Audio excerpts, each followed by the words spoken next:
In the year 1675, in Bedford, England, En el año 1675, en Bedford, Inglaterra, el famoso predicador puritano y escritor John Bunyan fue arrestado por predicar públicamente sin permiso y fue encarcelado durante 6 meses.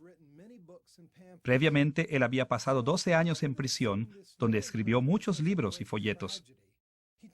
Así que, en lugar de ver este nuevo encarcelamiento como una gran tragedia, lo tomó con un punto de vista optimista. Él escribió: «He estado sin escribir mucho tiempo. Quizá esto, más que una prisión, es como una oficina en la que puedo alcanzar el mundo con el mensaje de Cristo». Fueran o no estas las palabras precisas de Bunyan, su ministerio durante este corto encarcelamiento es innegable. Fue durante estos meses que él escribió El progreso del peregrino, una alegoría de la vida cristiana que es quizás el libro más famoso escrito en el idioma inglés. Pero aunque el trabajo de Juan Bunyan en prisión fue muy importante, el del apóstol Pablo fue mucho mayor. Y durante los 4 años de encarcelamiento de Pablo en Cesarea y Roma, él hizo algunos escritos que son más importantes, populares y pastorales incluso que el progreso del peregrino. Esta es la primera lección de nuestra serie, Epístolas de Pablo en prisión. En esta serie estudiamos las cartas de Pablo, que normalmente se llaman epístolas de la prisión. Estas son cartas que Pablo escribió a varias iglesias y personas mientras estaba en prisión al servicio de Cristo. Nosotros hemos titulado esta lección El encarcelamiento de Pablo. En esta lección veremos las circunstancias que dieron lugar a las cartas de Pablo a los Colosenses, a Filemón, a los Efesios y a los Filipenses. Nuestro estudio sobre el encarcelamiento de Pablo abarcará 3 puntos principales.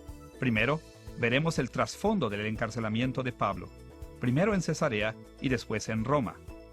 Segundo, exploraremos el continuo ministerio de Pablo durante su encarcelamiento, viendo cómo continuó incluso sirviendo como apóstol de Cristo mientras estaba en prisión. Y tercero, examinaremos la unidad teológica de las epístolas de la prisión, enfocándonos en algunos temas principales que todas ellas comparten. Comencemos con el trasfondo del encarcelamiento de Pablo. Una de las primeras cosas que debemos mencionar es que los estudiosos no se han puesto de acuerdo sobre el lugar donde Pablo fue encarcelado cuando escribió sus cartas a los Colosenses, a Filemón, a los Efesios y a los Filipenses. Algunos creen que escribió desde Cesarea, mientras que otros creen que escribió desde Roma. En esta lección diremos que probablemente Pablo escribió desde Roma, aunque este detalle no será crítico para ninguna de nuestras interpretaciones. No obstante, debido a que estudiosos respetables discrepan en este punto, manejaremos ambas ciudades. Nuestra investigación sobre el trasfondo del encarcelamiento de Pablo empezará con un estudio de eventos que preceden su arresto. Después, exploraremos los eventos que rodean su arresto en Jerusalén, seguido de su primer encarcelamiento en Cesarea. Finalmente, veremos su subsiguiente encarcelamiento en Roma. Veamos primero los eventos que preceden su arresto.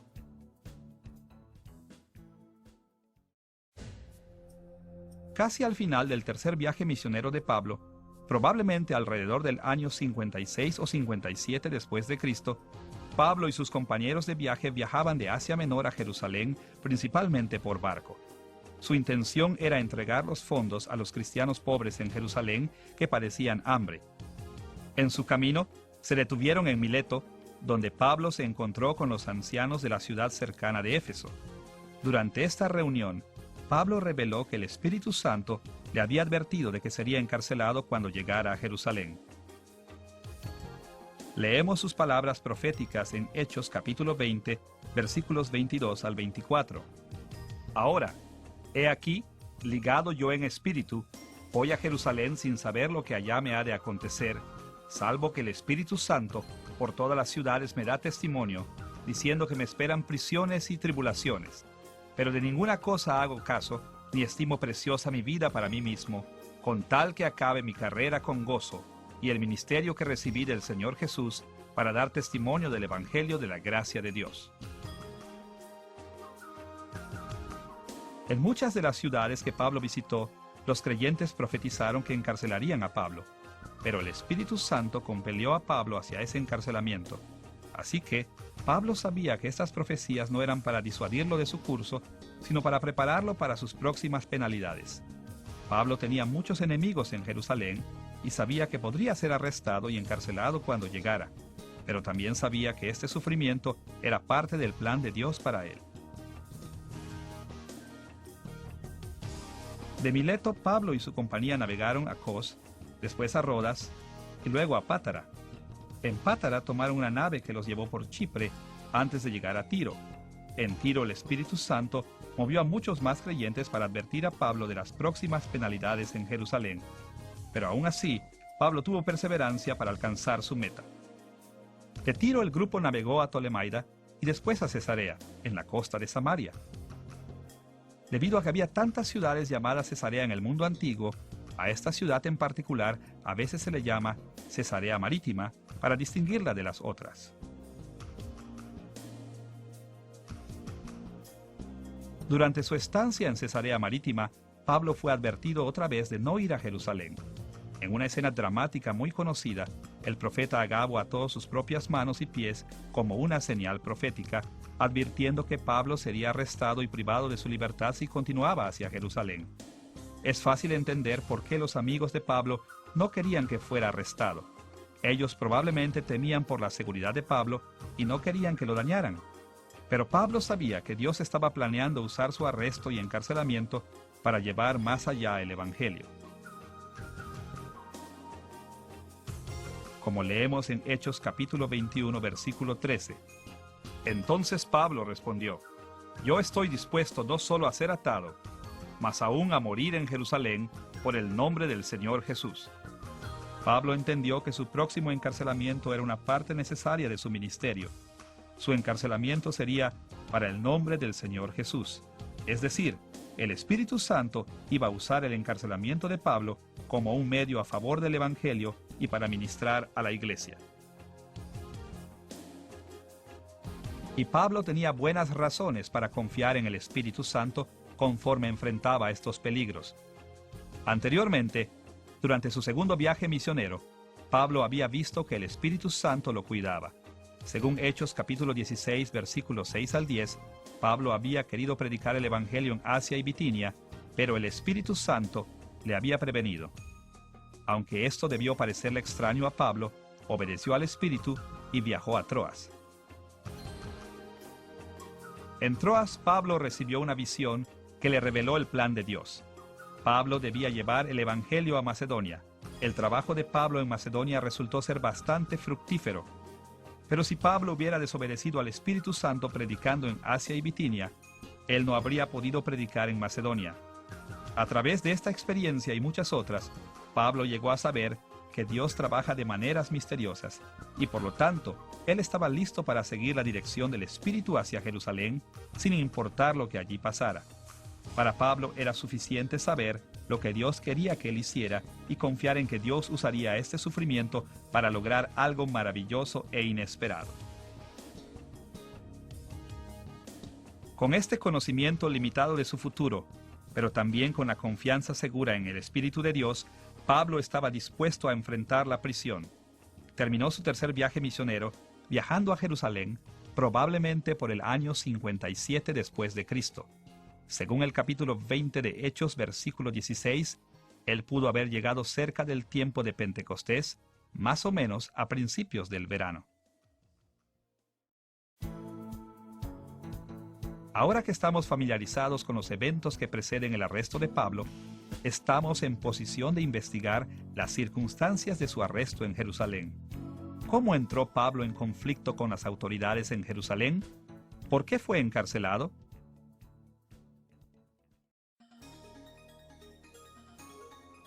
Cuando Pablo llegó a Jerusalén, se quedó con un creyente llamado Mnasón y fue bien recibido por la iglesia.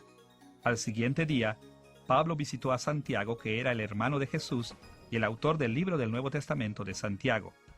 Los ancianos de la iglesia en Jerusalén también se reunieron para encontrarse con Pablo.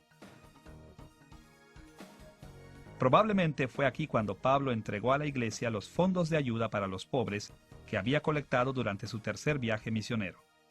Por las cartas anteriores de Pablo, como la de Romanos y Primera y Segunda de Corintios, sabemos que Pablo estaba muy interesado con el papel que estos fondos jugarían, no solo ayudando a los cristianos pobres en Jerusalén, sino también en reconciliar a los judíos creyentes y los gentiles.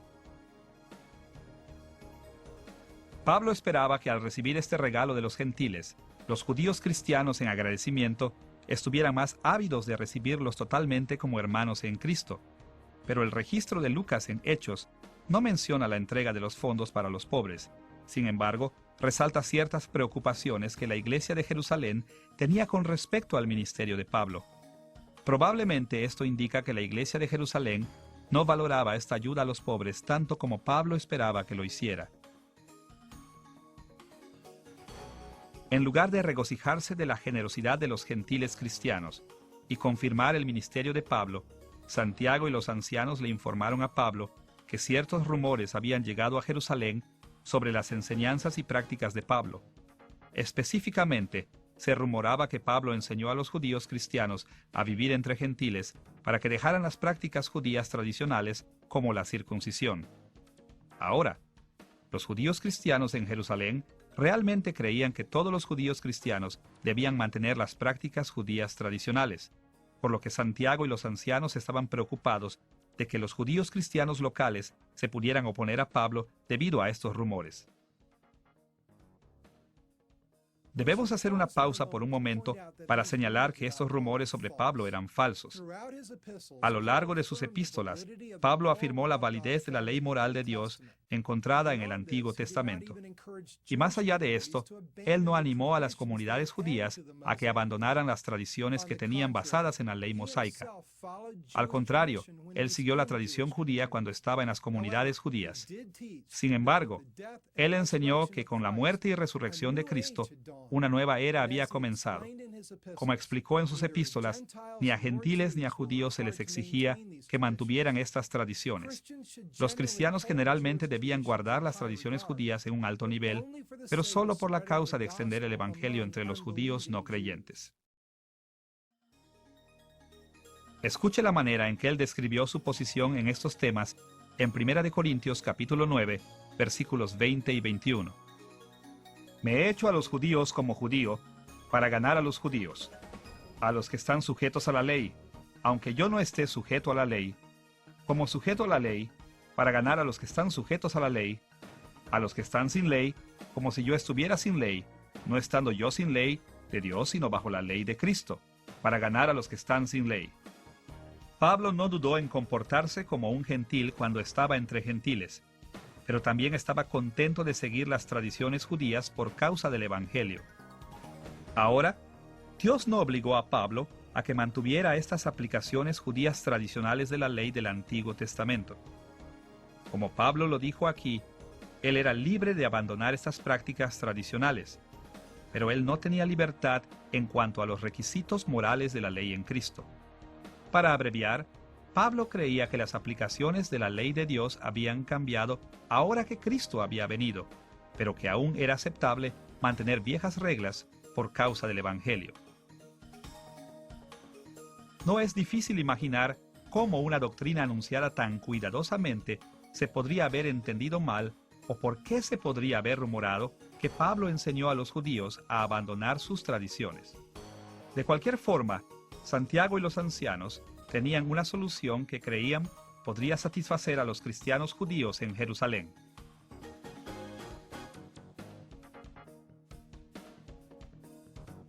Específicamente, sugirieron que Pablo demostrara su compromiso con la ley mosaica participando en los rituales del templo en Jerusalén.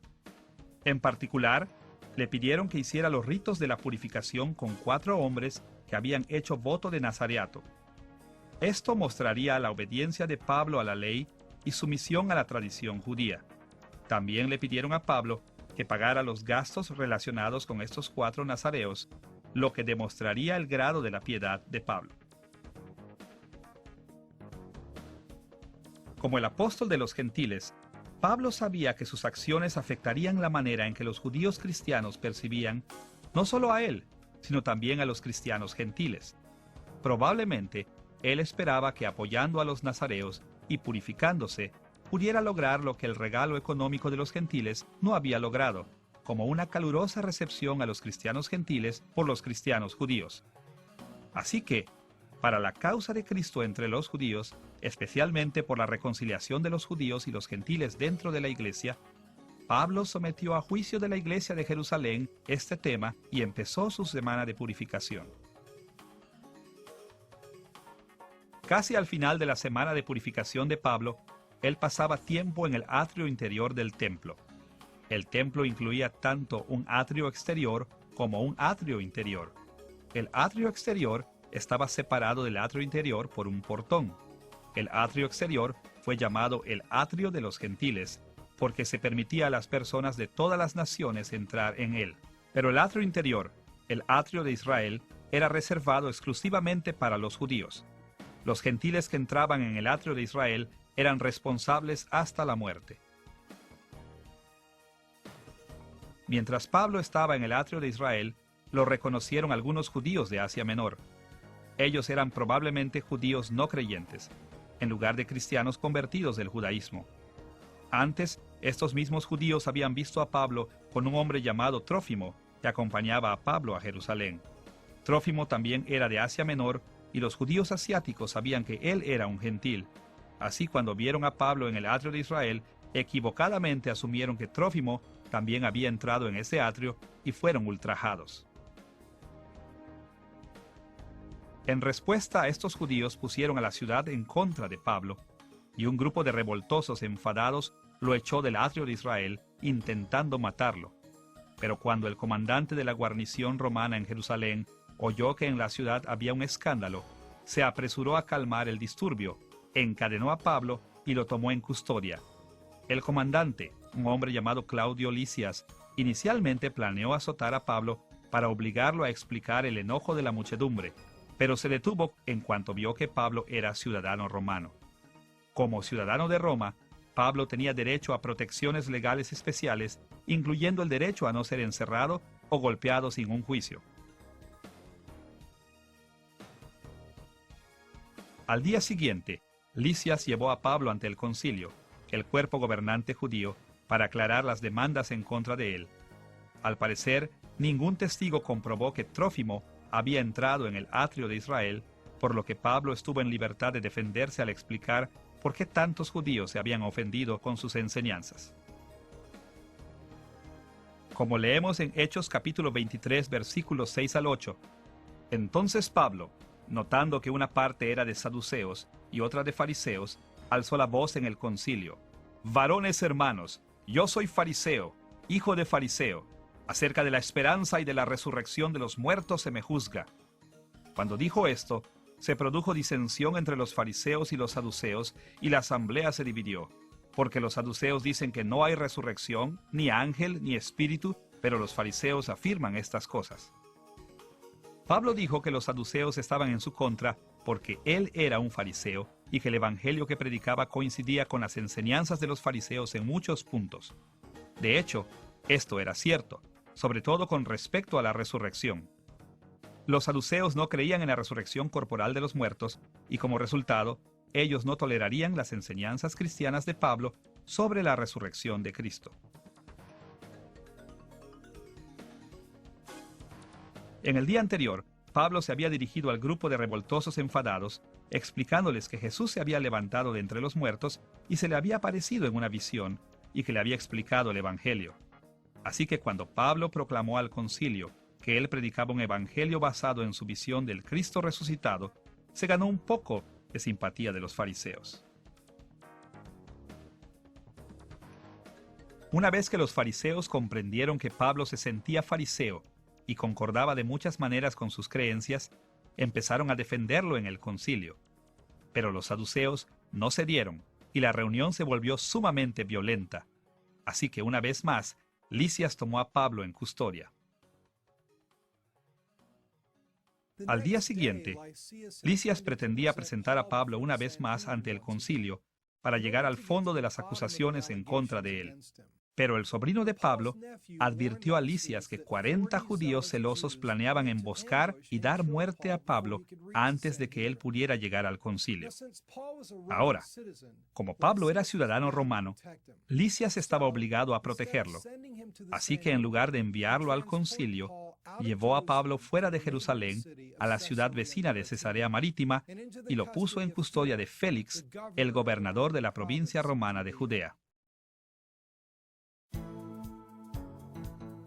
Ahora que hemos repasado las circunstancias del arresto en Jerusalén de Pablo, debemos fijar nuestra atención en su encarcelamiento en Cesarea ante la custodia de Marco Antonio Félix, el gobernador de Judea.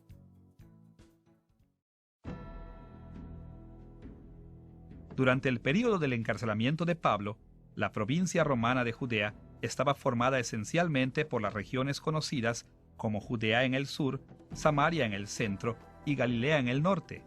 Usted recordará que Cesarea Marítima estaba en la costa de Samaria. También era la ciudad capital de la provincia romana de Judea. Cuando Pablo llegó a Cesarea por primera vez, probablemente en el año 57 después de Cristo, fue custodiado durante 5 días hasta que sus acusadores llegaron de Jerusalén. Entre los que lo acusaban se encontraban el sumo sacerdote Ananías, varios ancianos judíos y Tértulo, que era el abogado del grupo. Cuando los que lo acusaban llegaron, llegó un rumor a los oídos de Félix. Tértulo decía que Pablo perturbaba la paz e incitaba alborotos. Esta era una acusación muy seria ante los ojos del gobernador Félix, ya que era su deber mantener la paz en Judea. Pero aún más importante desde el punto de vista judío, ellos también acusaban a Pablo de intentar violar el templo. Los ancianos judíos que estaban presentes afirmaron esta acusación, aunque ninguno de ellos testificó oficialmente. Evidentemente, los judíos creían sinceramente en los rumores falsos sobre Pablo. Parecían estar convencidos de que Pablo estaba en contra del judaísmo y que él admitiría orgullosamente su intento de profanar el templo. Por lo tanto, el único testigo que los acusadores judíos llamaron por nombre fue el propio Pablo. En Hechos capítulo 24, versículo 8, leemos las palabras de cierre de Tértulo hacia Félix, mandando a sus acusadores que viniesen a ti. Tú mismo, pues, al juzgarle, podrás informarte de todas estas cosas de que le acusamos. Ahora, Pablo no era abogado, pero su respuesta ante sus acusadores estaba obligada. Su defensa tenía 4 puntos principales. Primero, señaló que no había ningún testigo en contra suya, para ninguno de los supuestos crímenes. Esto significaba que no había bases para ninguno de sus cargos. Este era un punto importante porque Pablo fue acusado de cometer sus crímenes a plena luz del día frente a mucha gente. Si él hubiera sido culpable, ciertamente alguien debió haberlo visto.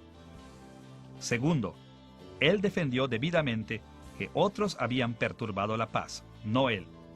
El alboroto había sido comenzado por los judíos de Asia Menor. Pablo no era un alborotador de la paz romana, los judíos sí lo eran. Este hecho fue confirmado por la carta de Lisias, que acusaba a los judíos de planear asesinar a Pablo. Tercero, y quizás para sorpresa de sus acusadores, Pablo declaró que él no hubiera tenido ningún deseo de manchar el templo. Al contrario, él creía en todo lo escrito en las Escrituras y había venido al templo para rendir culto. Cuarto, Pablo recordó a la corte que el concilio no lo había encontrado culpable. Este argumento realmente dañaba a la parte acusadora. Los miembros del jurado judío, el concilio, no lo habían encontrado culpable de los supuestos crímenes.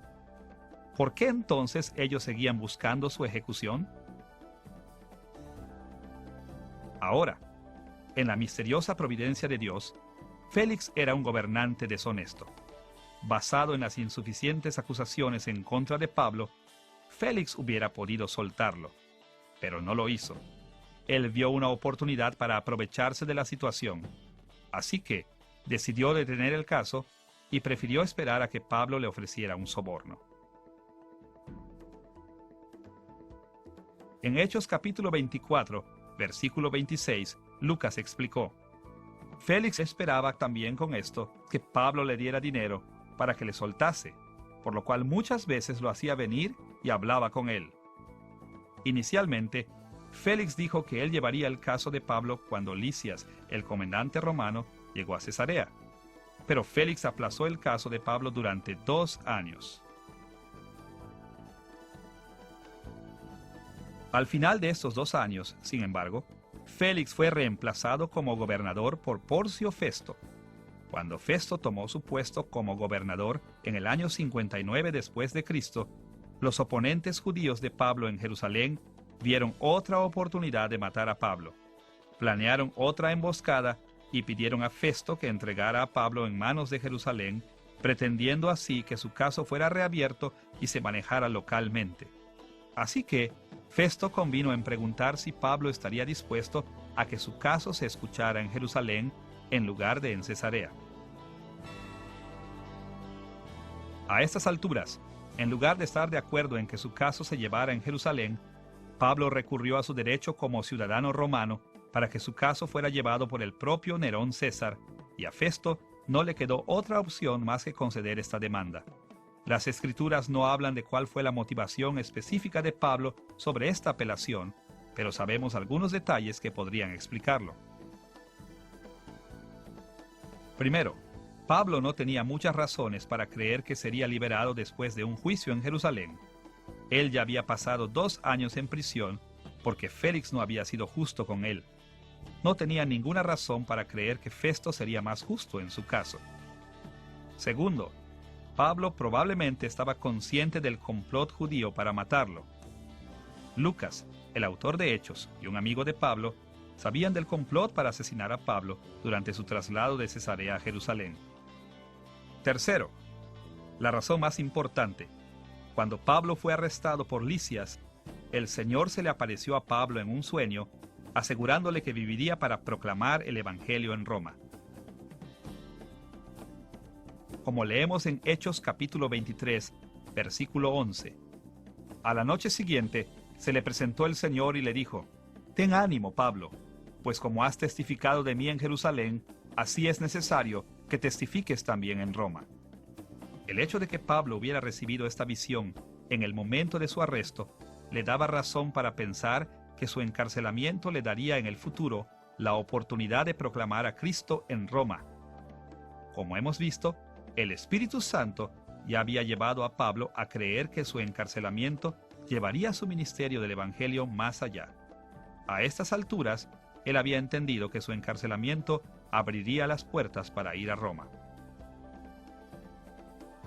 Cualquiera de estas razones habría sido suficiente para que Pablo llevara su caso ante César, pero cualquiera que fuera su motivación, lo que está claro es que finalmente Pablo iba a poder predicar el Evangelio en Roma, aunque fuera desde la prisión. Ahora, antes de que Pablo fuera enviado a Roma, tuvo la oportunidad de explicar su caso ante el rey Herodes Agripa II. Y después de oír los argumentos de Pablo, Agripa le dijo a Festo que Pablo podría ser liberado sin tener que presentarse ante César. Pero el Señor tenía algo muy diferente en mente para Pablo. Por razones que incluso no estaban claras para Pablo en ese momento, el Señor planeaba usar el encarcelamiento de Pablo en Roma para extender el Evangelio. Habiendo explorado los 2 años del encarcelamiento en Cesarea de Pablo, ahora estamos preparados para ver su subsiguiente encarcelamiento en Roma. Empezaremos enfocándonos en el largo viaje de Cesarea a Roma. Debido a que Pablo era prisionero de Roma, tenía que ser transportado bajo la guardia romana. Así que fue puesto bajo la autoridad de un centurión romano llamado Julio y embarcado rumbo a Asia Menor. Se le permitió a Pablo que sus compañeros de viaje Lucas y Aristarco lo acompañaran. El barco navegó de Cesarea probablemente a fines del año 59 después de Cristo.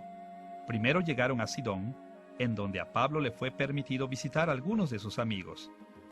De Sidón navegaron pasando por Chipre y a lo largo de la costa de Cilicia y Panfilia antes de llegar a Mira, en la región de Licia. En Mira, abordaron una nave hacia Italia. A partir de este punto, navegaron con mal tiempo. Llegaron hasta Gnido y se vieron forzados a cambiar de rumbo hacia el sur, navegando hacia la isla de Creta, hasta llegar finalmente a buenos puertos. Como ya era invierno, el clima era peligroso para navegar. Los peligros de navegar en este tiempo llevaron a Pablo a aconsejarle al centurión Julio que no zarpara hacia Italia.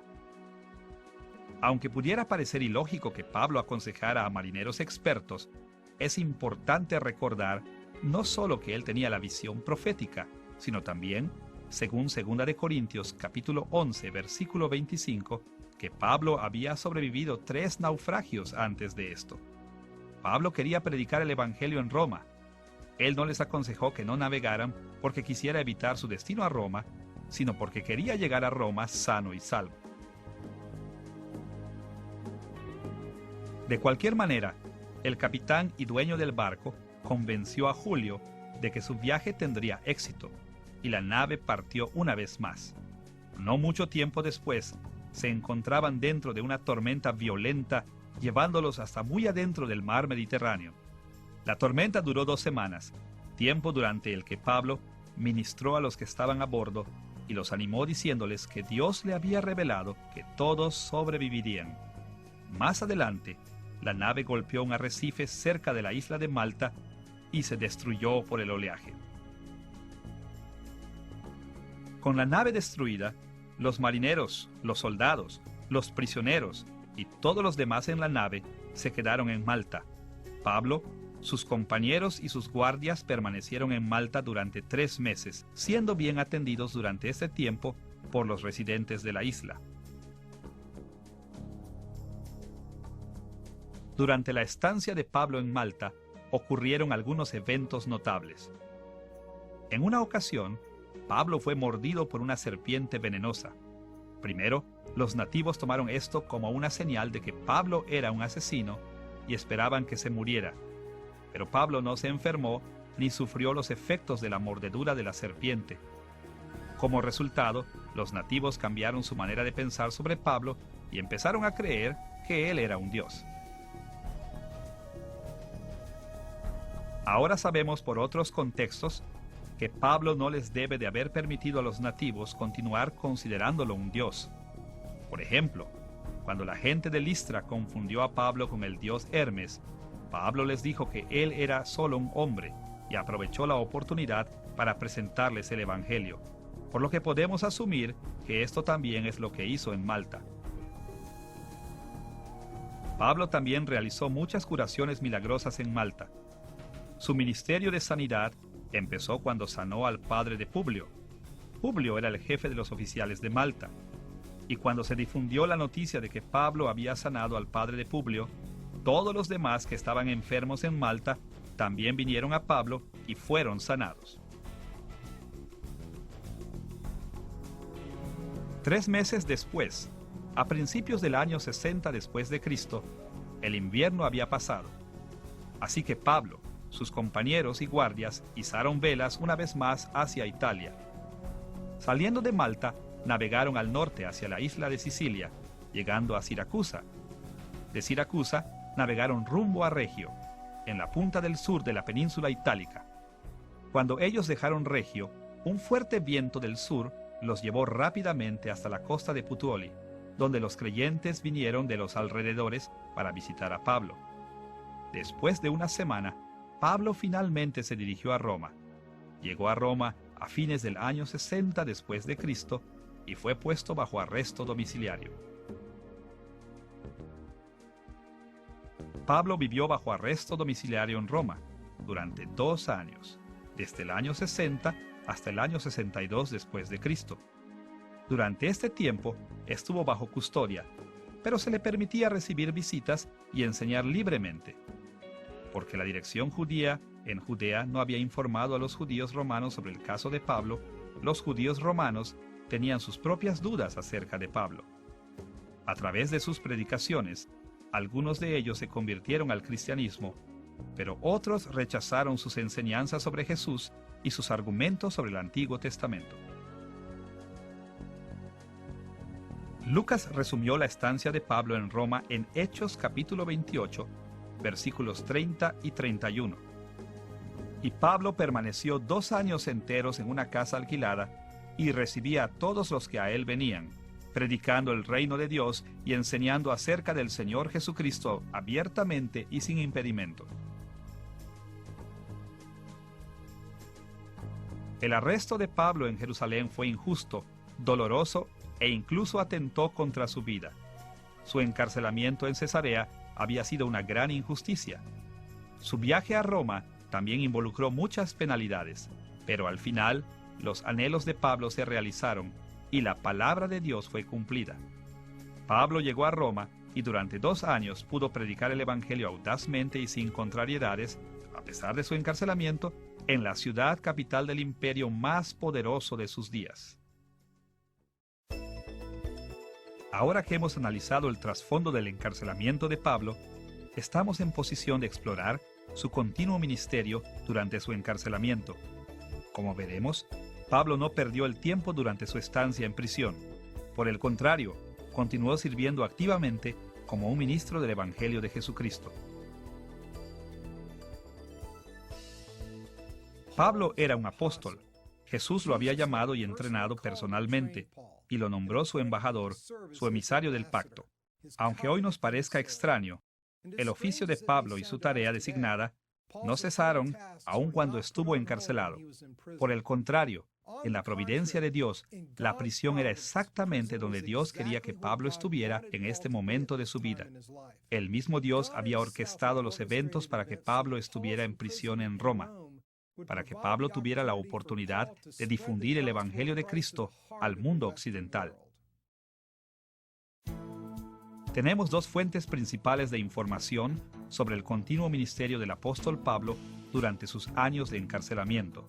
Por un lado, el libro de los Hechos nos dice muchas cosas sobre el ministerio de Pablo en ese momento. Por otro lado, las diferentes cartas a las iglesias de Pablo muestran una visión de su ministerio dentro de la prisión. Comencemos examinando lo que el libro de los Hechos nos dice sobre el ministerio de Pablo.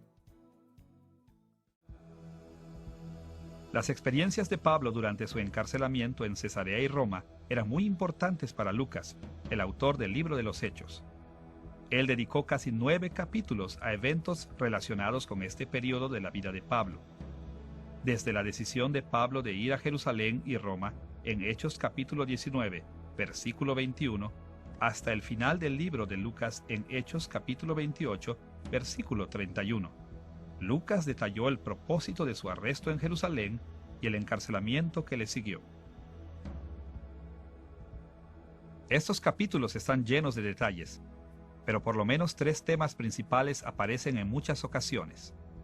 El conocimiento del futuro sufrimiento de Pablo, su conocimiento del propósito de Dios en este sufrimiento que venía, y su conocimiento de la manera en que las bendiciones de Dios serían derramadas a través de su sufrimiento.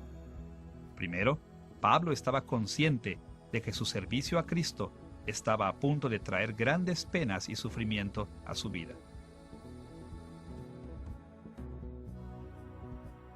En Hechos capítulos 19 al 28, Lucas describió que Pablo tenía conocimiento sobre sus futuras penalidades.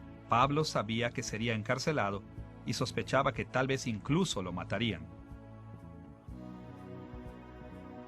Por ejemplo, escuche estas palabras de su discurso a los ancianos efesios en Hechos capítulo 20, versículos 22 al 25.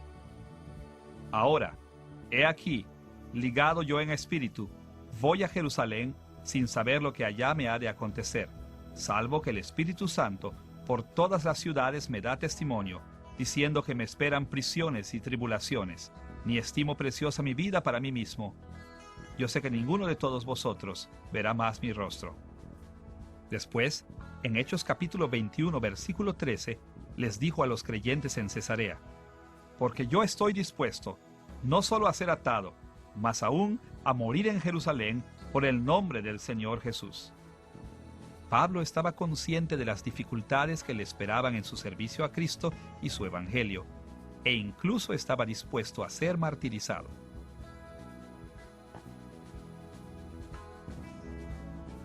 En segundo lugar, Pablo estaba bien consciente del propósito de su sufrimiento. Él sabía que si en los planes de Dios estaba su sufrimiento, también en los planes del Señor usaría este sufrimiento para promover el Evangelio. Pablo creía que Dios usaría su sufrimiento para extender el Evangelio cristiano. Él sabía que cualquier sacrificio que tuviera que hacer valdría la pena porque sería la manera de Dios de promover las buenas nuevas de salvación en Cristo. Escuche de nuevo lo que les dijo a los ancianos efesios en Hechos capítulo 20, versículo 24. Ni estimo preciosa mi vida para mí mismo, con tal que acabe mi carrera con gozo y el ministerio que recibí del Señor Jesús para dar testimonio del Evangelio de la gracia de Dios. Pablo estaba convencido de que su ministerio en la prisión incluiría testificar por el Evangelio y que parte de su tarea como apóstol era sufrir estas adversidades. En lugar de opacar el ministerio apostólico de Pablo, el encarcelamiento sería el medio por el cual Pablo logró su ministerio. De hecho, cuando leemos en otra parte del libro de los Hechos, esto es precisamente lo que pasó. En Hechos capítulo 22, versículos 1 al 21, leemos que cuando Pablo fue arrestado en Jerusalén, presentó su testimonio cristiano a la multitud. Esto lo guiaba hacia su muerte. En Hechos capítulo 23, versículos 1 al 10, Lucas explicó que Pablo testificó el Evangelio y la resurrección de Cristo ante el concilio, el cuerpo gobernante judío. Entonces, en Hechos capítulo 24, versículos 14 al 26, aprendemos que Pablo proclamó el Evangelio a la corte cesarea, tanto públicamente a su audiencia como personalmente al gobernador Félix y su esposa judía Drusila. También se nos ha dicho que Félix estuvo hablando regularmente con Pablo por un período de 2 años. Continuando en Hechos capítulo 25, versículo 18, al capítulo 26, versículo 29, Lucas nos dice que Pablo proclamó el Evangelio al nuevo gobernador Festo, así como al rey judío Agripa y su esposa Berenice. También en Hechos capítulo 28, versículos 23 al 31, Lucas explica que Pablo regularmente predicaba el Evangelio del reino de Dios a todos los que venían a verlo en Roma. En Hechos capítulo 23, versículo 11, las palabras de Cristo a Pablo resumen el propósito de todo este sufrimiento. Ten ánimo, Pablo, pues como has testificado de mí en Jerusalén, así es necesario que testifiques también en Roma. Pablo sufrió para extender las buenas nuevas de Cristo desde Jerusalén hasta Roma. En tercer lugar, Pablo estaba muy consciente de las bendiciones de Dios sobre su ministerio durante este tiempo. El registro de Lucas en Hechos capítulos 19 al 28 deja claro que el testimonio del Evangelio de Pablo se extendió con las grandes bendiciones del Espíritu de Dios. Lucas también nos dice que el ministerio de Pablo incluía otras cosas que le ayudaban a proclamar el Evangelio y las aplicaba a la vida de las personas. Por ejemplo, recibió e interpretó visiones para proteger la vida de los que iban en el barco que chocó con el arrecife. Sanó al enfermo en Malta. Asimismo, atendió las necesidades individuales de los creyentes que vinieron a verlo. Además de la información que está en el libro de los Hechos, podemos aprender mucho sobre el ministerio continuo de Pablo durante su encarcelamiento, de sus cartas del Nuevo Testamento a las iglesias en Colosas, Éfeso, Filipos y al hombre colosense Filemón. Hay muchas maneras de resumir el ministerio de Pablo, pero por lo menos hay 4 temas principales. Aunque estaba físicamente preso, Pablo siguió ministrando, predicando el Evangelio a varios mandatarios y a sus visitantes, orando en nombre de las iglesias y de los creyentes alrededor del mundo, sufriendo muchas adversidades para el beneficio de la iglesia y, claro, escribiendo y enviando cartas a varias iglesias y personas alrededor del mundo. Primero, Pablo predicó el Evangelio durante este tiempo. Como hemos visto, Pablo soportó la prisión principalmente para ganar nuevas oportunidades de proclamar el Evangelio, y sus cartas de la prisión confirman esta idea. Esto lo vemos no solo porque él mismo se identificaba regularmente como embajador de Cristo en sus cartas, sino también en las oraciones que pedía de las iglesias a las que él les escribió. Por ejemplo, escuche su petición en Efesios capítulo 6, versículos 19 al 20. Oren por mí, a fin de que al abrir mi boca me sea dada palabra para dar a conocer con denuedo el misterio del Evangelio, por el cual soy embajador en cadenas, que con denuedo hable de él como debo hablar. Pablo sabía que, incluso en su prisión, su principal responsabilidad era proclamar el Evangelio, por lo que le pidió a los efesios que oraran por él para que tuviera la fuerza para cumplir su responsabilidad apostólica. Similarmente, en Colosenses capítulo 4, versículos 3 y 4, escribió: orando también al mismo tiempo por nosotros, para que el Señor nos abra puerta para la palabra, a fin de dar a conocer el misterio de Cristo, por el cual también estoy preso, para que lo manifieste como debo hablar. Pablo quería que oraran por él, para que tuviera la oportunidad de predicar el Evangelio y poder aprovechar las buenas oportunidades que se le presentaran.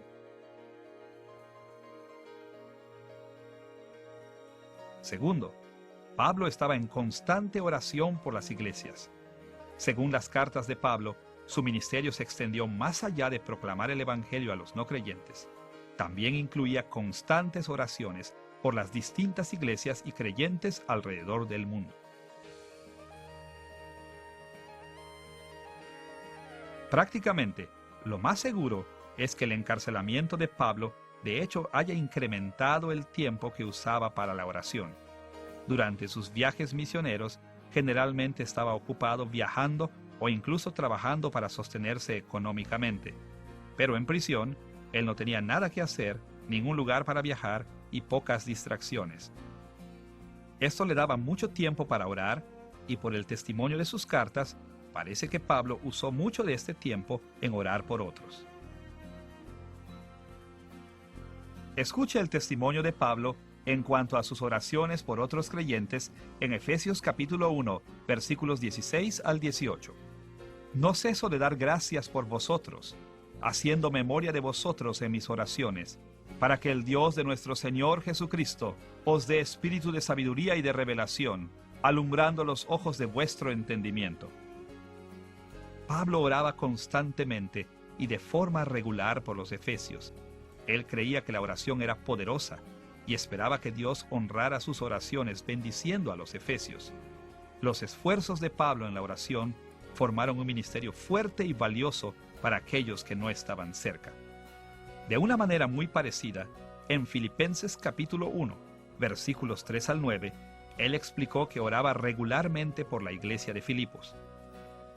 Doy gracias a mi Dios siempre que me acuerdo de vosotros, siempre en todas mis oraciones, rogando con gozo por todos vosotros.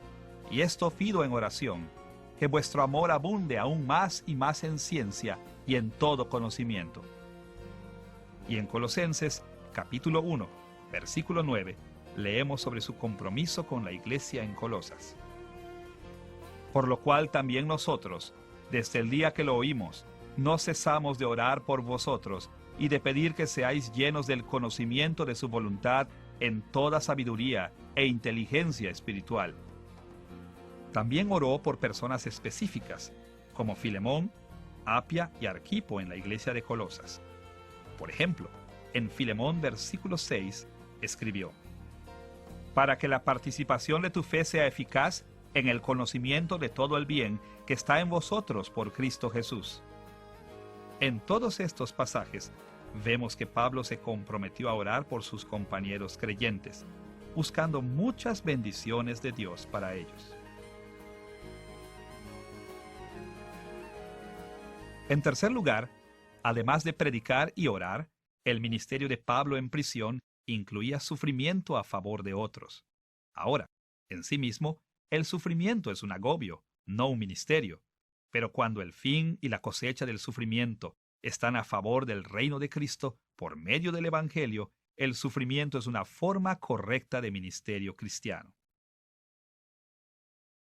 Los cristianos siempre han sufrido y siempre sufrirán hasta que Jesús regrese. La Biblia nos lo asegura. Ahora, eso no significa que todos los cristianos sufren de la misma manera o al grado que sufrió Pablo, pero Dios ha ordenado que hasta que Jesús regrese para terminar su obra, hasta que Él haya consumado su reino en la tierra, sus enemigos seguirán luchando contra Él. Y eso significa que el pueblo de Jesús continuará sufriendo. Pero la vida de Pablo demuestra algo. Nuestro sufrimiento no es en vano.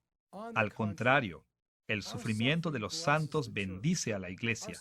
El sufrimiento de los cristianos testifica para el Evangelio y aumenta la gloria que heredará la iglesia. Sufrir por causa del Evangelio es un ministerio poderoso y con gran propósito.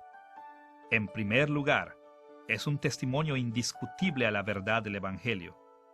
Por eso normalmente nos referimos a los cristianos que mueren por su fe como mártires o testigos. Ya hemos visto varias maneras en que el sufrimiento de Pablo le dio oportunidades para predicar el Evangelio, pero también animó a otros a proclamar el Evangelio. Escuche las palabras de Pablo en relación con esto en Filipenses capítulo 1, versículo 14. Y la mayoría de los hermanos, cobrando ánimo en el Señor con mis prisiones, se atreven mucho más a hablar la palabra sin temor.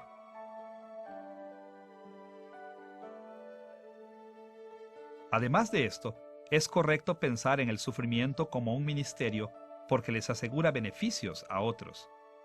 Después de todo, Jesucristo sufrió por los pecadores y murió para salvarnos. Y las Escrituras nos enseñan a seguir el ejemplo de Jesús, específicamente sufriendo por causa de otros. Como creyentes, debemos estar dispuestos a sufrir penalidad e incluso la muerte por el beneficio de otros, y debemos estar agradecidos del sufrimiento que otros llevan por esta causa. Cuando el apóstol Juan escribió en 1 de Juan capítulo 3, versículo 16, «En esto hemos conocido el amor, en que Él puso su vida por nosotros. También nosotros debemos poner nuestras vidas por los hermanos». Pablo lo creyó. Como hemos visto, él estuvo dispuesto a ir a prisión e incluso a morir si era en favor del Evangelio. Leemos sobre su disposición para sufrir por otros en Efesios capítulo 3, versículo 13. «Por lo cual pido que no desmayéis a causa de mis tribulaciones por vosotros, las cuales son vuestra gloria». El punto de Pablo aquí era que su encarcelamiento le permitió promover el Evangelio en nuevos lugares y a nuevas personas, trayendo cada vez un mayor número de personas a la fe en Cristo. Cuando el Evangelio se extiende y la iglesia crece, aumenta la gloria que todos los creyentes heredarán. En tercer lugar, las cartas de Pablo demuestran que su sufrimiento era una continuación del sufrimiento mismo de Cristo. En Colosenses capítulo 1, versículo 24, Pablo hizo la mayor declaración con respecto a su sufrimiento.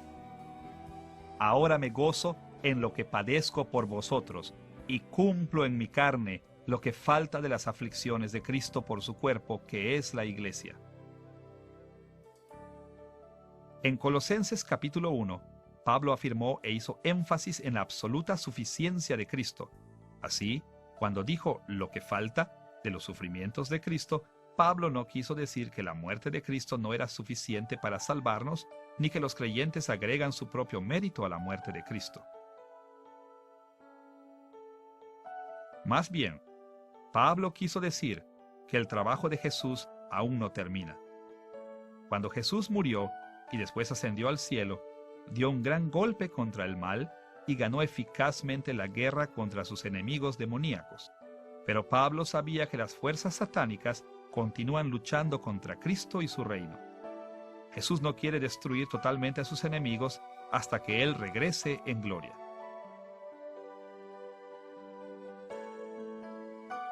Hasta entonces, la iglesia debe seguir con el sufrimiento que Dios nos ha mandado. Y debido a que Jesús nos ama tiernamente, y a que se hace uno mismo con todos los creyentes, Él sufre cuando nosotros sufrimos.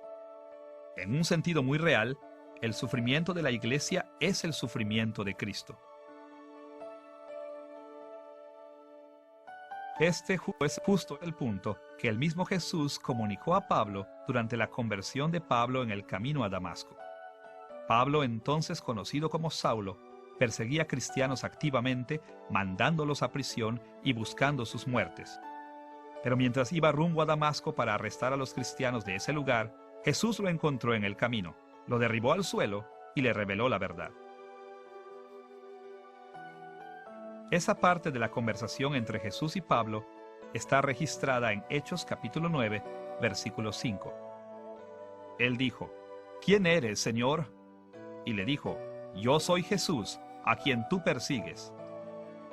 Jesús le dejó claro a Pablo que perseguir a los creyentes es perseguir al mismo Jesús, y por consiguiente, cuando un creyente sufre, Jesús también sufre. En resumen, entonces, Cristo debe sufrir hasta su regreso, y Él sufre a través del sufrimiento de su cuerpo, la iglesia. Pero cuando su sufrimiento termine, finalmente derrotará a todos sus enemigos por completo y glorificará a su iglesia. Pablo tuvo el privilegio de ayudar a Cristo a cumplir con ese sufrimiento. Además de indicar que predicó, oró y sufrió como apóstol, las cartas de Pablo también demuestran que se comprometió fuertemente con el ministerio, escribiendo mientras estaba preso. El ministerio de escritura de Pablo, durante los años de su encarcelamiento, se muestra en las cartas del Nuevo Testamento a las iglesias en Colosas, Éfeso, Filipos y al hombre colosense Filemón. A través de estas cartas, Pablo pudo llevar el ministerio pastoral apropiado a personas e iglesias. Y gracias a que estos escritos se han conservado para nosotros en el Nuevo Testamento, el ministerio de Pablo se ha multiplicado a lo largo de todo el mundo durante los últimos 2000 años. Los escritos de Pablo revelan un ministerio enriquecido a las personas e iglesias con quienes mantenía una relación. Él sabía muchas cosas sobre sus circunstancias y sobre ellos personalmente. Como resultado, Pablo pudo dirigirse a problemas específicos que concernían a sus lectores, tanto personales como teológicos. Incluso a algunos les dio instrucciones personales por nombre. A pesar de su imposibilidad de viajar, el ministerio de Pablo estaba bien informado y encajaba perfectamente a las situaciones específicas de las personas e iglesias a quienes les escribió. Considere, por ejemplo, que en su carta a los Filipenses, Pablo entró en el ministerio pastoral exhortando a dos mujeres, Evodia y Síntique, a reconciliarse entre sí. Estas eran mujeres que Pablo conocía, mujeres que habían laborado junto con él, pero que habían entrado en discordia.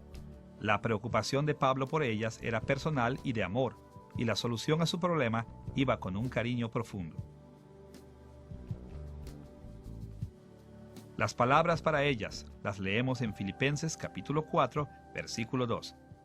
Ruego a Evodia y a Síntique que sean de un mismo sentir en el Señor. De una manera muy parecida, Pablo también exhortó a la conciliación entre creyentes en el libro de Filemón. Allí intercedió a favor de un esclavo llamado Onésimo, quien había huido de su amo colosense Filemón. De hecho, todo el libro de Filemón está dedicado a pedirle a Filemón que reciba en gracia a Onésimo. Según la carta de Pablo a Filemón, después de huir, Onésimo había buscado a Pablo, el amigo de Filemón.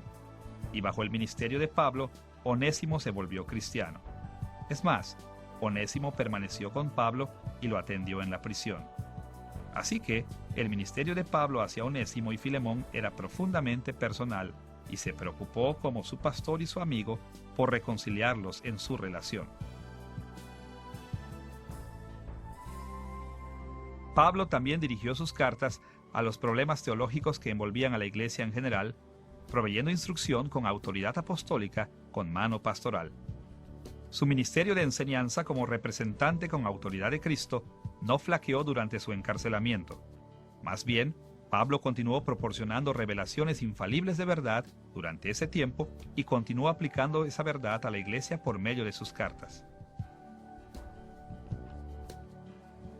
Como hemos visto, tanto el libro de los Hechos como las cartas de Pablo del Nuevo Testamento indican que Pablo estaba activamente involucrado en el ministerio durante su encarcelamiento.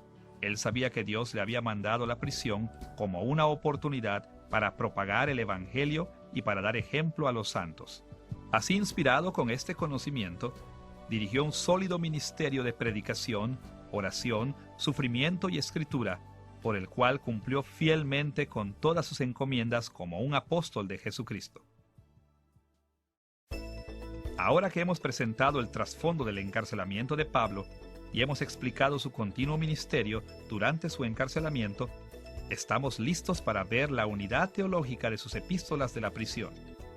En esta sección, exploraremos algunos de los temas doctrinales que las epístolas de la prisión comparten en común y explicaremos cómo estos encajan en el sistema teológico más amplio de Pablo.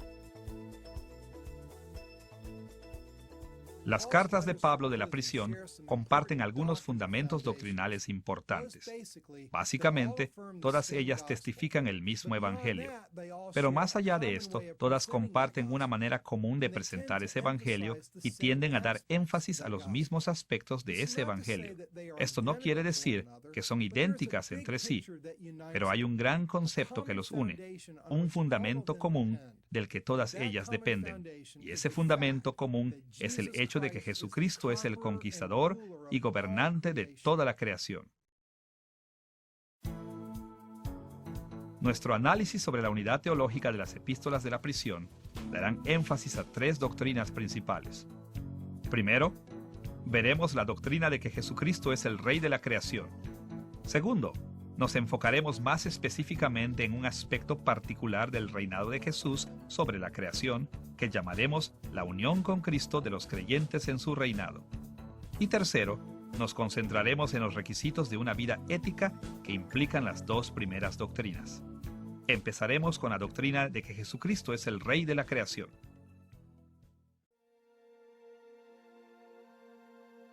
El énfasis de Pablo en el reinado de Cristo sobre la creación es quizás más escuchado en sus cartas de la prisión que en cualquiera de sus otros escritos.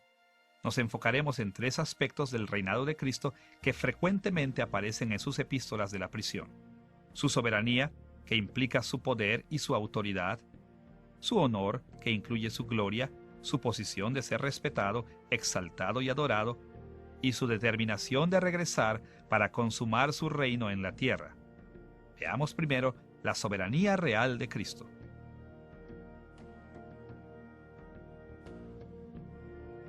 Cuando decimos que Cristo es soberano, queremos decir que tiene el poder y la fuerza para hacer su voluntad, y que tiene el derecho y la autoridad legal para hacerlo. En el mundo antiguo, los reyes y emperadores comandaban a las fuerzas militares de sus países, dándoles el poder para hacer lo que ellos quisieran.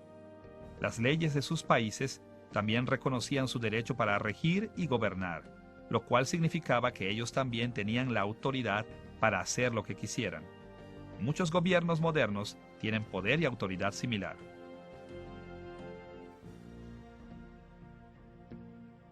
Según Pablo, cuando Jesús ascendió al cielo, Dios Padre lo vistió con este tipo de soberanía sobre toda la creación. Jesús es ahora tan poderoso y tiene tanta autoridad que su soberanía también se extiende sobre todos los demás reyes y gobernantes, ya sea que estén en la tierra o en el reino espiritual. En Efesios capítulo 1, versículos 20 al 22, Pablo describió la soberanía que el Padre le concedió a Cristo de esta manera: el Padre operó en Cristo, resucitándole de los muertos y sentándole a su diestra en los lugares celestiales, sobre todo principado y autoridad y poder y señorío, y sobre todo nombre que se nombra, no solo en este siglo, sino también en el venidero, y sometió todas las cosas bajo sus pies, y lo dio por cabeza sobre todas las cosas a la Iglesia. Ahora mismo, Jesucristo gobierna sobre toda la creación con poder absoluto, y su soberanía no se limita simplemente a los reinos celestiales. Él también gobierna sobre la tierra. Como el mismo Jesús declaró en Mateo capítulo 28, versículo 18. Jesús se acercó a ellos y les dijo: Toda potestad me es dada en el cielo y en la tierra. Jesucristo nuestro Señor y Salvador reina sobre toda la creación, desde la galaxia más lejana hasta el punto más pequeño de la tierra. Él reina sobre los gobiernos terrenales y las naciones, y sobre cada ángel y demonio. Claramente no todo en la creación lo obedece como debería, pero aún así, Jesús tiene el derecho de mandar su obediencia y el poder para que lo obedezcan. Él tiene el poder y el derecho infinito para bendecir a aquellos que aprueba y para destruir totalmente a sus enemigos.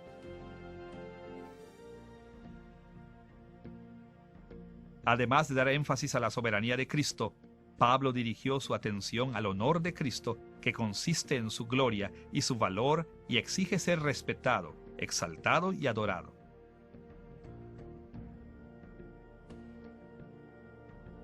Cristo es honrado porque Él es perfecto, santo y justo.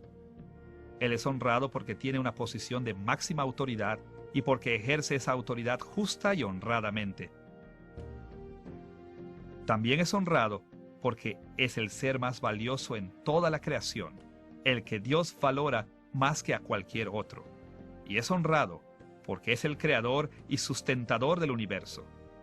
Fácilmente podríamos enlistar cientos de razones por las que Jesús es digno de honor, pero quizás la mayor razón por la que Jesús merece el honor y la alabanza es su divinidad. Jesús es Dios y Dios es digno del mayor honor imaginable. Una razón por la que Pablo dio énfasis al honor de Jesús de una manera tan grande fue que algunas personas en la iglesia no apreciaban cuál especial era Jesús. Al parecer, los falsos maestros habían enseñado la veneración de ángeles y espíritus en la iglesia y habían dicho que Jesús era solo uno de estos tantos seres similares. Una manera en la que Pablo desmintió estas falsas enseñanzas era dando énfasis a la única e insuperable grandeza de Cristo. Escuche la manera en que contrastó a Cristo con otros seres espirituales en Colosenses capítulo 1, versículos 16 y 17. Porque en Él fueron creadas todas las cosas, las que hay en los cielos y las que hay en la tierra, visibles e invisibles, sean tronos, sean dominios, sean principados, sean potestades. Todo fue creado por medio de Él y para Él, y Él es antes de todas las cosas, y todas las cosas en Él subsisten. Jesús es único porque Él es el creador de todo lo que es, incluso de los ángeles y espíritus que los falsos maestros veneraban. Jesús no es solo el mayor gobernante en el universo, también es el que estableció toda la autoridad delegada a otros gobernantes, tanto en el reino espiritual como en la tierra.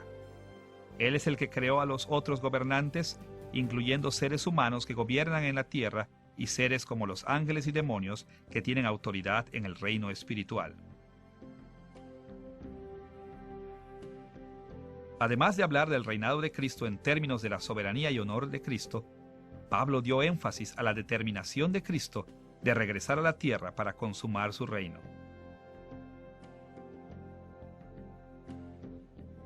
Para entender la perspectiva de Pablo sobre el regreso de Cristo, debemos recordar que su enseñanza sobre el final de los tiempos, o sea, su escatología, nació de puntos de vista judíos del final de los tiempos tradicionales.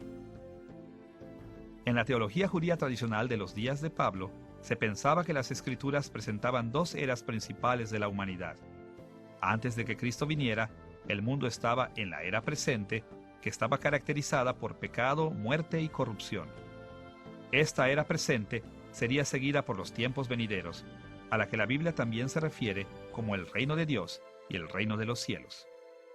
Este reemplazo sucedería todo en un momento cuando el Mesías o Cristo viniera. Pero según Pablo y los otros autores del Nuevo Testamento, Jesús reveló que esta concepción judía tradicional no era del todo exacta.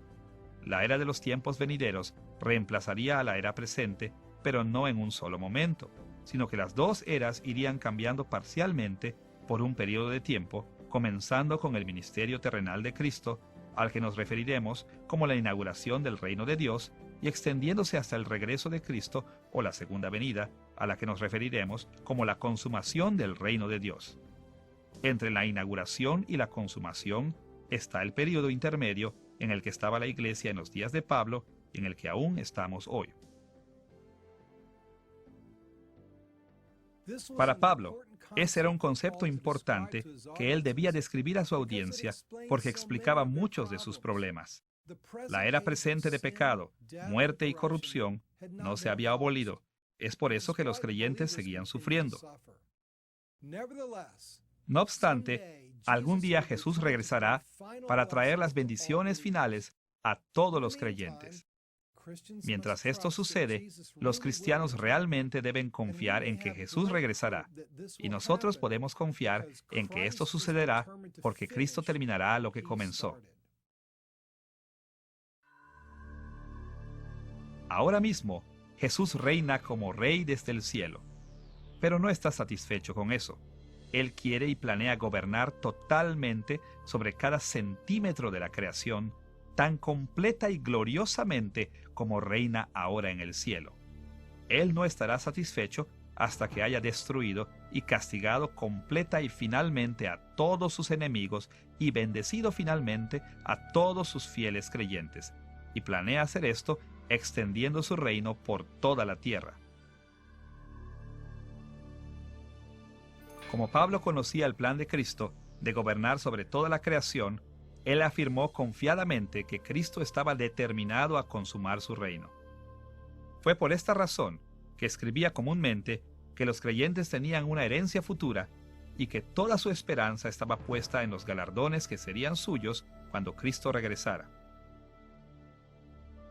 Por ejemplo, considere sus palabras en Efesios capítulo 1, versículos 13 y 14. Habiendo creído en Él, fuisteis sellados con el Espíritu Santo de la promesa, que es las arras de nuestra herencia hasta la redención de la posesión adquirida. Pablo insistió que nuestra herencia futura está garantizada. Dios lo ha prometido y no cambiará su manera de pensar. Como resultado, Jesús debe regresar para darnos nuestra herencia en el reino consumado. Y en Filipenses, capítulo 3, versículos 20 y 21, Pablo escribió sobre el regreso de Cristo de esta manera: Mas nuestra ciudadanía está en los cielos, de donde también esperamos al Salvador, al Señor Jesucristo, el cual transformará el cuerpo de la humillación nuestra para que sea semejante al cuerpo de la gloria suya. Cuando Cristo regrese para consumar su reino en la tierra, nuestra herencia incluirá nuevos cuerpos glorificados. Pablo podía hablar sobre esta herencia con mucha confianza porque sabía que Jesús había prometido regresar y que Jesús estaba determinado a cumplir esa promesa. A lo largo de sus epístolas de la prisión, Pablo confió en la soberanía real, honor y determinación de Cristo como piedras angulares para sus enseñanzas. Estos temas sobresalen repetidamente en estas cartas, proporcionando las bases de muchas de las enseñanzas de Pablo a los colosenses, los efesios y los filipenses. Ahora que hemos visto la doctrina de que Jesucristo es el Rey de la creación, debemos centrar nuestra atención en el segundo punto de doctrina común en las epístolas de la prisión, llamado la unión con Cristo de los creyentes en su realeza, nuestra unión con Jesús, por la cual comparte su bendición con nosotros.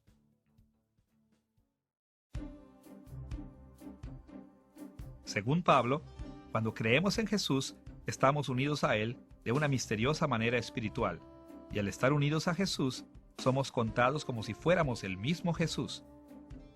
Por ejemplo, Jesús es sin culpa ante Dios, y al estar unidos a Él, nosotros también somos contados sin culpa ante Dios, siendo todos nuestros pecados perdonados. Pablo frecuentemente recalcó este concepto en sus epístolas de la prisión, conforme animaba a sus lectores a compartir la realeza de Cristo.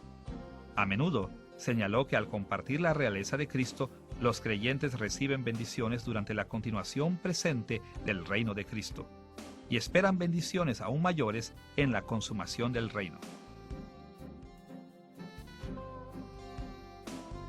Por ejemplo, En Colosenses capítulo 3, versículos 1 al 4, Pablo escribió: Si pues habéis resucitado con Cristo, buscad las cosas de arriba, donde está Cristo sentado a la diestra de Dios, porque habéis muerto, y vuestra vida está escondida con Cristo en Dios. Cuando Cristo, vuestra vida, se manifieste, entonces vosotros también seréis manifestados con Él en gloria. Por medio de nuestra unión con Cristo, estamos unidos a la muerte de Cristo, así que también hemos muerto con Él. De la misma manera, estamos unidos a la resurrección y vida de Cristo, para que también seamos levantados con Él. También estamos unidos a Cristo en su ascensión y realeza, de tal manera que cuando regrese en gloria, nosotros gobernaremos con Él. Como Pablo escribió en Efesios capítulo 2, versículos 6 y 7, y juntamente con Él nos resucitó, y asimismo nos hizo sentar en los lugares celestiales con Cristo Jesús, para mostrar en los siglos venideros las abundantes riquezas de su gracia en su bondad para con nosotros en Cristo Jesús. Según Pablo, incluso ahora ya estamos sentados con Cristo en los lugares celestiales, unidos a Él en su reinado presente sobre toda la creación. Como resultado, nosotros compartimos su honor y sus bendiciones ahora mismo de una manera espiritual, aunque nuestras circunstancias terrenales tal vez no lo reflejen. Y cuando Jesús regrese, nuestras bendiciones espirituales aumentarán y también recibiremos bendiciones terrenales.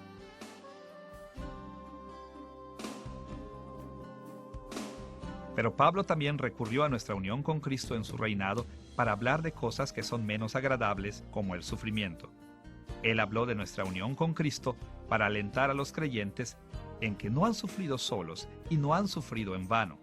Ya hemos visto que esto fue cierto en la vida de Pablo, pero Pablo escribió que eso también era cierto en las vidas de sus lectores. Escuche sus palabras en Colosenses capítulo 1, versículo 24. Ahora me gozo en lo que padezco por vosotros, y cumplo en mi carne lo que falta de las aflicciones de Cristo por su cuerpo, que es la Iglesia. La vida cristiana puede ser dura y puede incluir gran sufrimiento. Aunque nuestro Rey reina en el cielo, aún no ha erradicado a todos sus enemigos, y esos enemigos a menudo tornan sus fuerzas contra nosotros. Pero Pablo descansó en el hecho de que cuando nosotros sufrimos por el Evangelio, nuestra unión con Cristo nos asegura que Cristo sufre y simpatiza con nosotros. Pablo también tenía confianza de saber que por medio de nuestra unión con Cristo el Rey, nuestro sufrimiento beneficia a otros en el reino de Cristo como a la Iglesia. Finalmente, él enseñó que nuestro sufrimiento completa el sufrimiento designado de Cristo, preparando el escenario para el regreso triunfante de nuestro Rey. Por razones como estas, las epístolas de la prisión de Pablo con regularidad abordan el tema de nuestra unión con Cristo. Para Pablo, nuestra unión con el Rey de la creación era la fuente de gran confianza en nuestra salvación, gran estímulo en tiempos de problemas y gran esperanza en el futuro.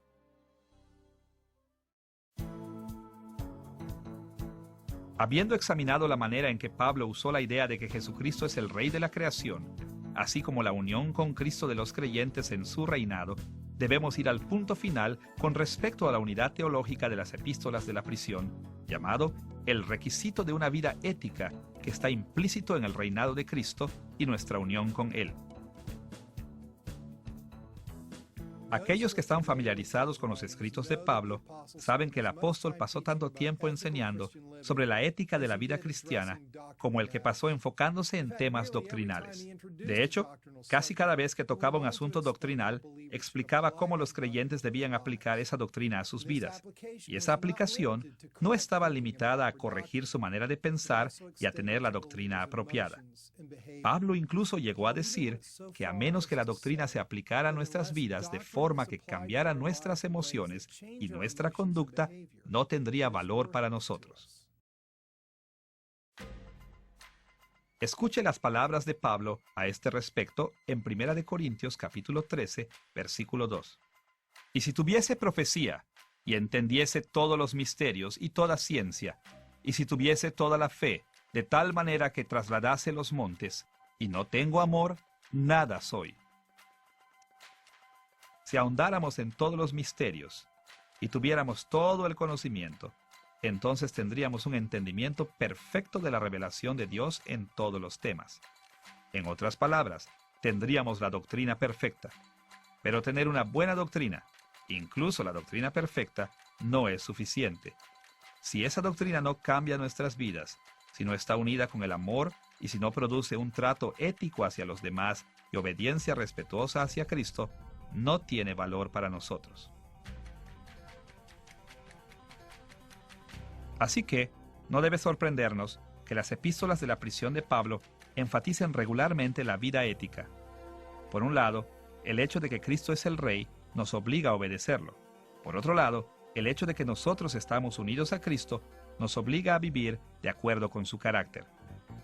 Enfoquémonos primero en la obligación de vivir éticamente que fluye de la realeza de Cristo. Como ya hemos dicho, puesto que Cristo es el Rey, Él es soberano.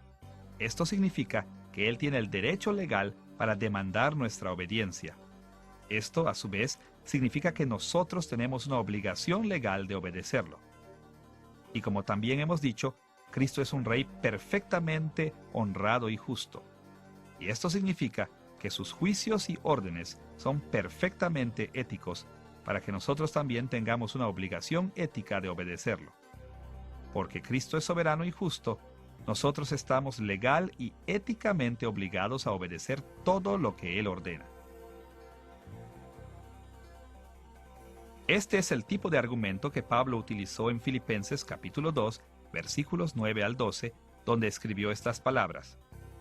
Por lo cual, Dios también le exaltó hasta lo sumo, y le dio un nombre que es sobre todo nombre, para que en el nombre de Jesús se doble toda rodilla de los que están en los cielos y en la tierra y debajo de la tierra. Por tanto, amados míos, como siempre habéis obedecido, ocupaos en vuestra salvación con temor y temblor. Jesús es Rey y Señor por encima de todo en el cielo, en la tierra y debajo de la tierra. En otras palabras, Él es el Rey de la creación, y con base en la realeza de Cristo, Pablo exhortó a los filipenses a obedecer a Cristo. Es más, como hemos visto, la realeza de Cristo incluye su honra. Concordantemente, Pablo también dijo que los cristianos deben vivir vidas santas de respeto para la honra de su Rey. Por un lado, el obedecer a Cristo conserva su reputación. Por el otro, porque Cristo es santo y justo y honorable, merece ser obedecido. Pablo escribió sobre esto en Filipenses capítulo 1, versículo 27, diciendo: solamente esto, procuren que su manera de vivir esté de acuerdo con el Evangelio de Cristo. Y en Colosenses capítulo 1, versículo 10, animó a sus lectores escribiendo: para que andéis como es digno del Señor, agradándole en todo, llevando fruto en toda buena obra. Pablo estaba profundamente interesado en que el honor y la reputación de Cristo fueran respetados y protegidos, e indicó que los creyentes logran esto con las buenas obras, es decir, cuando obedecen los mandamientos del Señor. A lo largo de sus epístolas de la prisión, Pablo exhortó a sus lectores a obedecer a Cristo, vivir éticamente siguiendo los mandamientos del Señor para pensar, sentir y comportarse correctamente. Y aunque no siempre hizo una conexión explícita con la realeza de Cristo, hizo esta conexión las veces necesarias como para dejar claro que la realeza de Cristo siempre debe ser una de nuestras motivaciones fundamentales para vivir vidas santas. Además de enseñar que los cristianos deben vivir éticamente porque Cristo es el Rey, Pablo explicó que debido a que estamos unidos a Cristo, estamos obligados y capacitados para vivir de acuerdo a su carácter y mandamientos. Nuestra unión con Cristo nos obliga y nos permite vivir éticamente por lo menos por 3 razones. Primero, Cristo mora en nosotros por medio de su Espíritu, dándonos una nueva naturaleza y demandando que hagamos buenas obras. Un resultado de la presencia del Espíritu en nosotros es que nuestras naturalezas se conforman a la naturaleza de Cristo. Como resultado, somos transformados y motivados para obedecer a Cristo. En todo esto, Dios obra dentro de nosotros para someternos a Él y conformarnos al ejemplo de Cristo. Escuche la manera en que Pablo habló de estos temas en Filipenses capítulo 2, versículos 12 y 13. Ocupaos en vuestra salvación con temor y temblor, porque Dios es el que en vosotros produce así el querer como el hacer por su buena voluntad. Nuestra unión con Cristo consiste en parte en que tenemos la presencia del Espíritu de Dios, y el Espíritu Santo mueve nuestros deseos y nos manda a actuar en obediencia a Dios para que vivamos correcta y éticamente. Pablo dijo algo similar en Colosenses capítulo 3, versículos 5 al 10. Haced morir, pues, lo terrenal en vosotros, habiéndoos despojado del viejo hombre con sus hechos, y revestido del nuevo, el cual conforme a la imagen del que lo creó, se va renovando hasta el conocimiento pleno. Porque estamos unidos a Cristo, tenemos nuevas naturalezas. Y porque Dios nos ha dado nuevas naturalezas, estamos obligados a hacer uso de ellas, haciendo buenas obras y resistiendo la tentación de pecar. Segundo, Dios ha mandado que todo aquel que está unido a su Hijo Jesús debe vivir una vida santa. De hecho, Dios no ha mandado solamente esto. En realidad, Él nos ha predestinado para hacer buenas obras. Pablo escribió sobre esto en Efesios capítulo 2, versículo 10, donde enseñó: Porque somos hechura suya, creados en Cristo Jesús para buenas obras, las cuales Dios preparó de antemano para que anduviésemos en ellas. Hemos sido creados en Cristo Jesús, lo que significa que Dios nos ha salvado por medio de la unión con Jesucristo. Y parte de la razón por la que Él ha hecho esto es porque Él tenía en sus planes que hiciéramos buenas obras. Tercero, porque todos estamos unidos a Cristo, también estamos unidos el uno al otro por medio de Cristo. Esto nos obliga a tratarnos como trataríamos al propio Cristo y como quisiéramos ser tratados. Como Pablo escribió en Efesios capítulo 4, versículo 25. Por lo cual, desechando la mentira, hablad verdad cada uno con su prójimo, porque somos miembros los unos de los otros. El punto de Pablo era que estamos unidos el uno al otro en Cristo y que esta unidad nos obliga a tratarnos entre nosotros con respeto, sin pecar en contra del otro, más bien trabajando para el beneficio de todos. Como escribió en Filipenses capítulo 2, versículos 1 al 3. Por tanto, si hay alguna consolación en Cristo, con humildad, estimando cada uno a los demás como superiores a él mismo. Por lo menos, por estas tres razones, nuestra nueva naturaleza, el mandamiento de Dios y nuestra unión el uno con el otro, nuestra unión con Cristo nos obliga y nos permite vivir éticamente, según la norma que Dios ha establecido para nosotros en las Escrituras. Vemos entonces que las epístolas de la prisión de Pablo están teológicamente unificadas por la abundante y multifacética doctrina de Pablo del reinado de Cristo sobre toda la creación, incluyendo la unión de los creyentes con Cristo y nuestra responsabilidad consecuente de vivir éticamente. Como veremos en las lecciones futuras, las epístolas de la prisión de Pablo también comparten muchos otros temas en común. Pero la idea que relaciona a la mayoría de estos temas comunes entre sí es la doctrina de que Jesucristo es el Rey de la creación. En esta lección hemos analizado las circunstancias que dieron lugar a las epístolas de la prisión de Pablo y el procedimiento teológico básico que Pablo usó en estas cartas. Hemos analizado los eventos que llevaron a su arresto y a su encarcelamiento. También hemos visto el continuo ministerio de Pablo en la prisión. Finalmente, hemos presentado el tema teológico principal que une todas las cartas de Pablo de la prisión. Esto es, la doctrina de que Jesucristo es el Rey de la creación. Las epístolas de la prisión de Pablo son ricas en teología y muy apropiadas para instruir y fortalecer a la iglesia de hoy. En las lecciones futuras veremos estas cartas más minuciosamente, y conforme lo hagamos, tendremos presente el trasfondo que ya hemos estudiado en esta lección. El conocimiento de las duras pruebas que Pablo soportó y el ministerio que mantuvo en prisión nos ayudarán a entender los motivos y metas de Pablo al escribir a las iglesias de Colosas, Éfeso y Filipos. Entender los temas teológicos que unen a estas cartas nos ayudará a entender muchas de las instrucciones particulares de Pablo hacia cada una de estas iglesias.